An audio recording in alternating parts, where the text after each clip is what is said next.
Assalamualaikum warahmatullahi wabarakatuh. Yang terhormat Bapak Miftahur Rahman selaku dosen pembimbing. Perkenalkan, nama saya Vanessa Angelina dengan NIM 401190324 akan mempresentasikan mengenai penentuan lokasi usaha pada UMKM.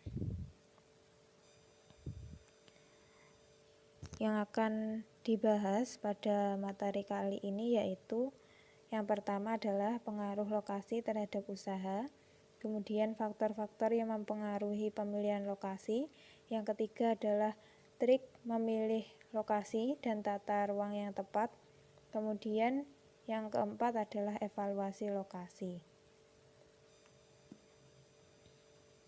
Yang pertama, pengaruh lokasi terhadap usaha.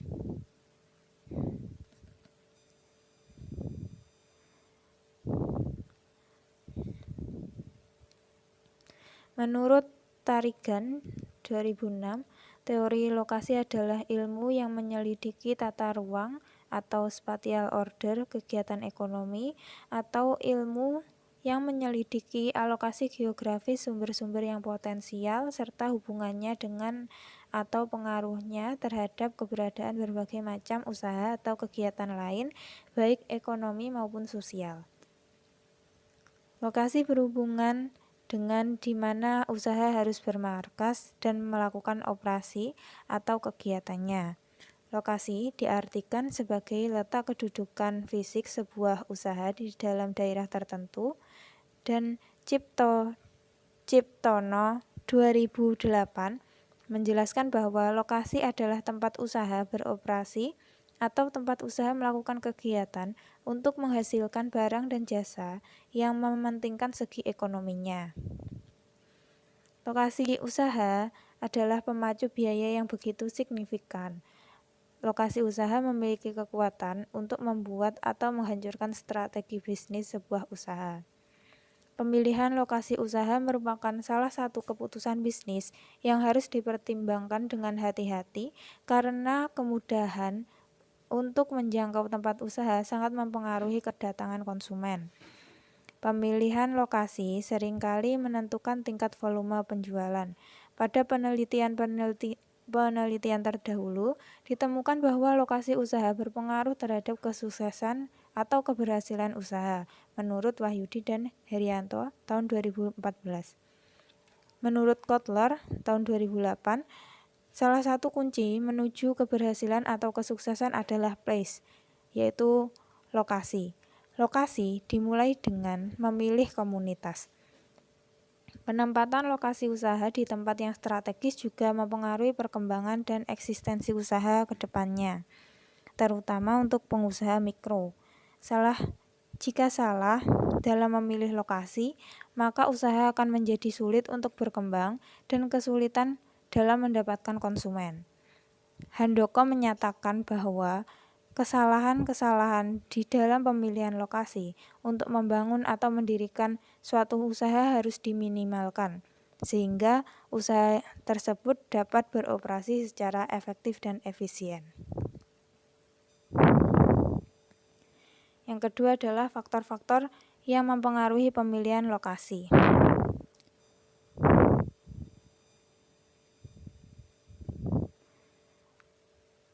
Menurut Ciptono tahun 2007, pemilihan tempat atau lokasi usaha memerlukan pertimbangan yang cermat terhadap beberapa faktor berikut. Yang pertama adalah akses. Misalnya lokasi yang mudah dilalui atau mudah dijangkau sarana transportasi umum. Kemudian yang kedua, visitabilitas. Misalnya lokasi yang dapat dilihat dengan jelas dari tepi jalan. Kemudian yang ketiga adalah lalu lintas atau traffic, di mana ada dua hal yang perlu dipertimbangkan, yaitu yang pertama, banyaknya orang yang lalu lalang bisa memberikan kemungkinan besar terjadinya impulse buying. Kemudian yang kedua adalah kepadatan dan kemacetan lalu lintas bisa pula menjadi hambatan. Misalnya terhadap pelayanan kepolisian, pemadam kebakaran, dan juga ambulan. Kemudian faktor yang keempat adalah tempat parkir. Tempat parkir hendaknya dipilih dengan kriteria yang luas dan aman. Kemudian ekspansi, yaitu tersedia tempat yang cukup luas untuk perluasan usaha di kemudian hari. Kemudian yang keempat adalah lingkungan bisnis. Maksudnya yaitu daerah sekitar yang mendukung jasa yang ditawarkan. Kemudian yang ketujuh adalah persaingan, yaitu lokasi pesaing. Apakah di daerah atau jalanan yang sama terdapat banyak pesaing, baik yang menawarkan produk sejenis maupun produk alternatif.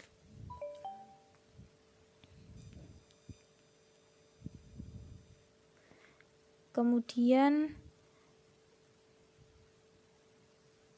yang terakhir adalah peraturan pemerintah. Misalnya ketentuan yang melarang tempat reparasi, seperti bengkel yang berdekatan dengan pemukiman penduduk. Kemudian menurut Chase dan kawan-kawan, keputusan pemilihan lokasi usaha manufaktur dan usaha jasa dipengaruhi oleh berbagai macam kriteria yang mendasarkan pada kepentingan kompetitif. Di antara kriteria tersebut adalah jarak kepada pelanggan, iklim bisnis, total biaya yang harus dikeluarkan, infrastruktur, kualitas tenaga kerja, supplier, lingkungan masyarakat, dan juga pengaruh pajak. Kemudian yang ketiga adalah trik memilih lokasi dan tata ruang yang tepat. Dalam langkah-langkah pemilihan lokasi, menurut Teguh Astrianto, cara pemilihan lokasi yang lebih pragmatis menggunakan 3 langkah sebagai berikut. Yang pertama adalah memilih wilayah atau daerah secara umum. Untuk hal ini ada 5 faktor sebagai dasar, yaitu yang pertama dekat dengan pasar, kemudian dekat dengan bahan baku, tersedianya fasilitas pengangkutan, kemudian terjaminnya pelayanan umum seperti penerangan, air, bahan bakar, dan sebagainya. Kemudian yang kelima adalah kondisi iklim dan lingkungan yang menyenangkan. Kemudian langkah yang kedua adalah memilih masyarakat tertentu di wilayah yang dipilih pada pemilihan tingkat pertama. Pilihan jenis ini didasarkan atas 6 faktor. Yang pertama adalah tersedianya tenaga kerja secara cukup dalam jumlah dan tipe skill yang diperlukan. Kemudian tingkat upah yang lebih murah. Kemudian yang ketiga adalah adanya perusahaan yang bersifat suplementer atau komplementer dalam hal bahan baku, hasil produksi, buruh, dan tenaga terampil yang dibutuhkan. Kemudian yang keempat adanya kerjasama yang baik antara sesama perusahaan yang ada. Yang kelima peraturan daerah yang menunjang, dan yang keenam adalah kondisi kehidupan masyarakat yang menyenangkan. Kemudian langkah pemilihan yang ketiga adalah memilih lokasi tertentu berdasarkan pertimbangan soal tanah. Adakah tanah yang cukup longgar untuk bangunan, halaman, tempat parkir, dan tidak boleh dilupakan adalah adanya kemungkinan untuk perluasan di kemudian hari. Di dalam buku milik Haming dan Nurna Jamuddin 2007, bahwa pemilihan lokasi berada di tangan top manajemen sebuah perusahaan, baik pada usaha pabrik maupun usaha jasa. Dalam pemilihan lokasi itu, manajemen puncak perlu memperhitungkan pertimbangan berikut. Yang pertama adalah lokasi itu berkaitan dengan investasi jangka panjang yang sangat besar jumlahnya, yang berhadapan dengan kondisi-kondisi yang penuh ketidakpastian. Yang kedua, lokasi itu menentukan suatu kerangka pembatasan atau kendala operasi yang permanen, misal mencangkup undang-undang, tenaga kerja, masyarakat, dan lain-lain. Dan kendala itu mahal dan sulit untuk diubah. Hal ini harus menjadi pertimbangan.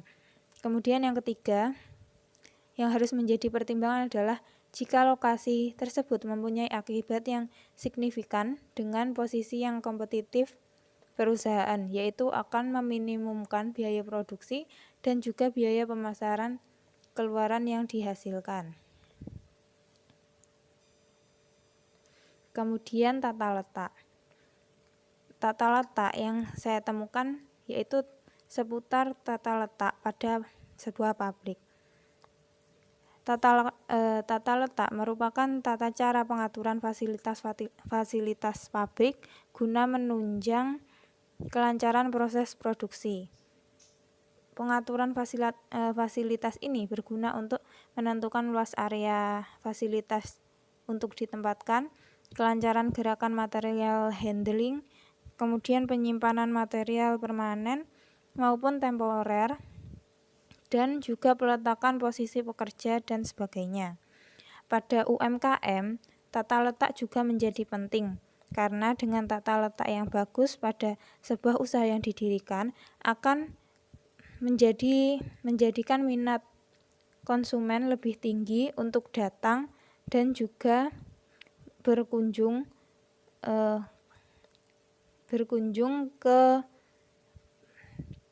kepada usaha yang dijalankan. Kemudian yang keempat adalah evaluasi lokasi usaha. Evaluasi lokasi usaha. Terdapat 4 metode yang dapat digunakan untuk mengevaluasi lokasi usaha. Yang pertama adalah metode pemeringkatan faktor. Yang kedua adalah analisis titik impas lokasi. Yang ketiga adalah metode pusat gravitasi. Kemudian yang keempat adalah model transportasi.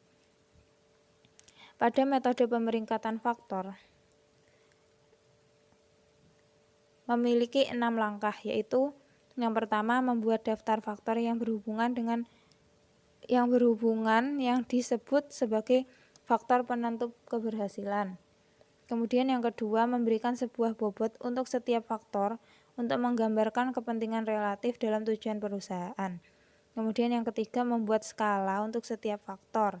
Kemudian yang keempat meminta penilaian manajemen untuk setiap lokasi dan setiap faktor dengan menggunakan skala pada langkah yang ketiga.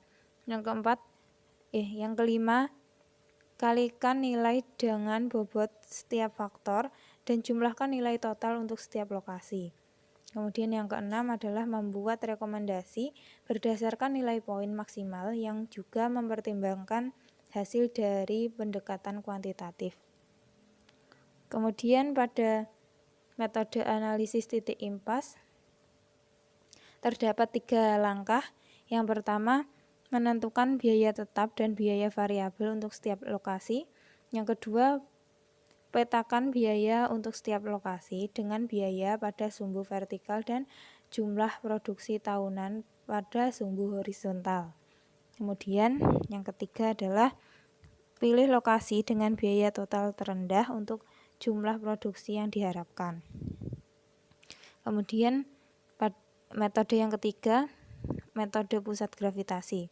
Metode pusat gravitasi merupakan teknik matematis yang digunakan untuk menentukan lokasi pusat distribusi yang akan meminimalkan biaya distribusi.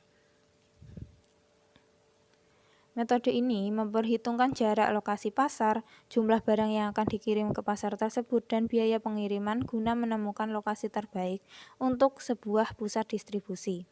Langkah pertama dalam metode gravitasi adalah menempatkan lokasi pada suatu sistem koordinat.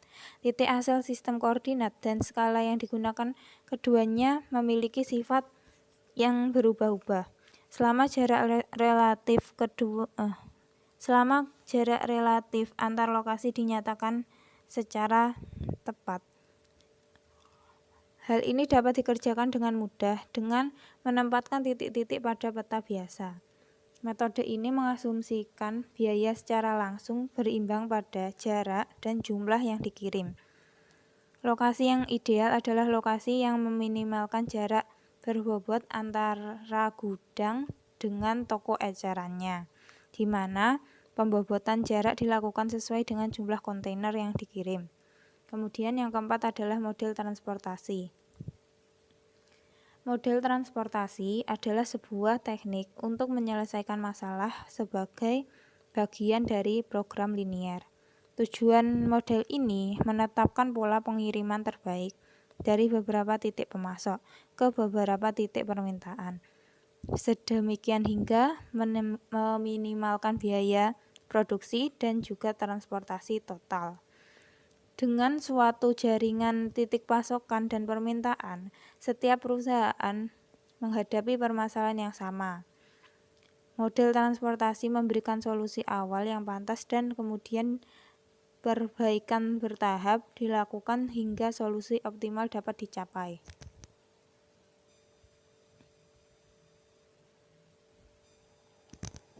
Sekian presentasi yang dapat saya sampaikan. Apabila ada kekurangan, saya mohon maaf yang sebesar-besarnya. Wabillahi taufik wal hidayah wal ridho wal inayah. Wassalamualaikum warahmatullahi wabarakatuh.